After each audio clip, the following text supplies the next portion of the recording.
வணக்கம் நேயர்களே. மம்புட்டி நடிச்சு இப்போ மிரட்டலா ரிலீஸ் ஆகிருக்கிற பிரம்மயுகம் அப்படிங்கிற படத்தை பற்றி தான் நம்ம இந்த வீடியோவில் பார்க்க போகிறோம். அதுக்கு முன்னாடி நம்ம சேனலை சப்ஸ்கிரைப் பண்ணல அப்படின்னா நம்ம சேனலை சப்ஸ்கிரைப் பண்ணுங்க.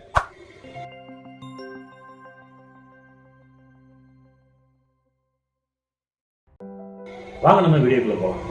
ரெண்டு பேர் ஒரு அடர்ந்த காட்டுக்குள்ள போயிட்டு இருக்காங்க. அவங்க போயிட்டே இருக்கும்போது எச்சாயினி அப்படின்னு சொல்லிட்டு ஒரு சூனியக்கார பெண் வந்துட்டு அவங்கள ஒருத்தரை மயக்கி அழைச்சிட்டு போறாங்க. அந்த பொண்ணு பின்னாடியே ஒருத்தர் போயிட்டு இருக்காரு. போயிட்டே இருக்கும்போது ஒரு குறிப்பிட்ட நேரத்தில் வந்துட்டு அவருக்கு தெரியுது இந்த பொண்ணு ஒரு பிரச்சனையான பொண்ணு அப்படின்னு அவர் புரிஞ்சுட்டு தன்னோட வழியை மாத்துறாரு.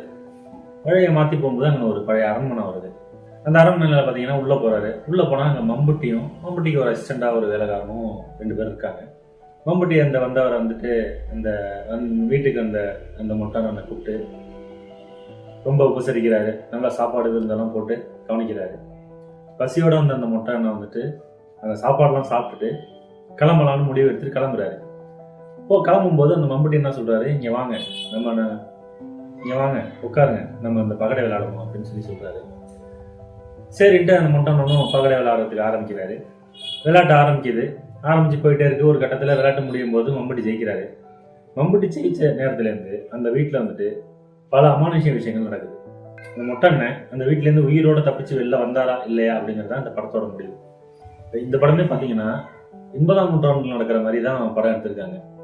அதுக்கு முன்னாடி சில நூற்றாண்டுகளுக்கு முன்னாடி நடந்த கதையை வந்து ஃபிளாஷ்பேக்காக கொண்டு வராங்க. அந்த கதையில என்ன ஆகுது அப்படின்னா, ஒரு மாந்திரிகம் பண்ற ஒருத்தர் வந்துட்டு வராகியம்மனை நினைச்சு தவம் பண்றாரு. தவத்தோட முடிவில் வந்துட்டு வராகியம்மன் வந்து அவருக்கு ஒரு பரிசா ஒரு பெட்டி கொடுக்குறாங்க. அவர் அந்த பொட்டி எடுத்துட்டு போய் வீட்டில் போய் பிரிச்சு பார்க்குறாரு. பிரிச்சவன பார்த்தீங்கன்னா அந்த பொட்டிக்குள்ளேருந்து ஒரு பூதம் வருது. அந்த பேய் என்ன பண்ணுது அப்படின்னா, அலாவுதீன் அற்புத விளக்குல வர மாதிரி சொன்னதெல்லாம் செய்கிற பூதம் கிடையாது. இது என்ன பண்ணுது, அந்த மந்திரவாதி அவங்களோட சொந்தக்காரவங்க உறவினர்கள் எல்லாரையும் வந்துட்டு தன்னுக்கு அடிமையாக்குது, அபகரிச்சுது. அந்த வீட்டெல்லாம் அபகரிச்சுட்டு தன்னோட வீடாக்கிக்கிட்டு தன்னோட வீட்டுக்கு வரவங்க எல்லாரையும் அடிமையாக்கி கொள்ளுது. மம்புட்டிக்கும் அந்த பூதத்துக்கும் என்ன தொடர்பு அப்படின்னா, நம்ம அந்த படத்தை பார்த்தா தான் தெரியும். அந்த அவங்களோட ரெண்டு பேரோட இணைப்பு வந்துட்டு எப்படி இருக்குன்னு சொல்லிட்டு நம்ம படத்தை நேரில் பார்த்து ஃபீல் பண்ணாதான் நமக்கு தெரியும். இப்போ சின்ன வயசுல இருக்கிற கதாநாயகர்கள் கூட இது மாதிரி ஒரு கெட்டப் சேஞ்ச் பண்ணியிருக்க மாட்டாங்க. அது மாதிரி ஒரு கெட்டப் சேஞ்சை கொடுத்துருக்காரு மம்புட்டி. தன்னோட நடிப்பில் மிரட்டியிருக்காரு. படம் ஆரம்பிச்சதுலேருந்து படம் முடிகிற வரைக்கும் தன்னோட நடிப்புனால நம்மளை பயமுத்திருக்காரு. படத்தில் பார்த்தீங்கன்னா பேயாட்டம் ஆடி இருக்காரு அப்படின்னு சொல்லலாம். வெறும் 3 பேரை மட்டும் வச்சு ஒரு பிளாக் அண்ட் ஒயிட் படத்தை எடுத்துருக்காங்க.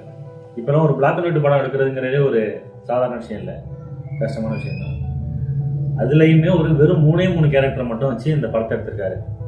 இது மாதிரி சூப்பரான படத்தை எடுத்து கொடுத்தாரு ராகுல் சதாசிவத்துக்கு பெரிய பாராட்டுகளை சொல்லலாம். ஒரு பக்கம் மம்புட்டி பேயாட்டம் ஆடிட்டு இருக்கும்போது இன்னொரு பக்கத்தில் கதையை டேக்கப் பண்ணி எடுத்துகிட்டு போயிட்டு இருக்காரு நம்மளோட அர்ஜுன் அசோகன்.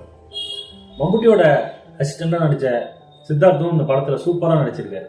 இவங்க 3 பேர் தான் படத்தில் நடிச்சிருக்காங்கன்னு பார்த்தா இல்லை, 4ஆவதா ஒரு பெண் கேரக்டர் நடிச்சிருக்காங்க, அமல்டாலிஸ் அப்படிங்கிறவங்க. சூனியகரி மாதிரி நடிச்சிருக்காங்க. அவங்க ஒரு 4-5 சீன் வந்தாலும் அந்த படத்தில் செம்ம எஃபெக்டாக வந்துட்டு போயிருக்காங்க. இந்த படத்தை வந்துட்டு மியூசிக் டைரக்டர் மிரட்டியிருக்காரு இசையில். இந்த படத்தை நம்ம வந்துட்டு கேமராமேன் அந்த சீன்ஸு எல்லாம் நைட்டில் எடுத்துருக்காங்க, எல்லாம் பிளாக் அண்ட் ஒயிட்டில் எடுத்துருக்காங்க. இதை வந்துட்டு ஃபுல்லாக ஃபீல் பண்ணணும் அப்படின்னா ஒரு சூப்பரான தேட்டரில் போயிட்டு இந்த படத்தை பார்த்தீங்கன்னா வச்சுக்கோங்க, இந்த படத்தோட ஃபுல் ஃபீலிங்கை நம்ம வந்துட்டு அனுபவிக்கலாம்.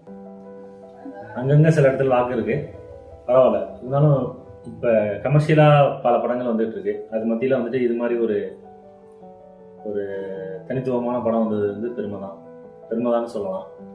ஒரு சில பேருக்கு முடிவு வந்து வேற மாதிரி இருக்கலாம் அப்படின்னு சொல்லிட்டு சொல்கிறாங்க. பரவாயில்ல, படத்தை எல்லாரும் தேட்டரில் போய் பார்ப்போம். நம்ம அடுத்தடுத்த வீடியோவில் இன்னும் பல சுவாரஸ்யமான சம்பவங்களை பற்றி பேசலாம்.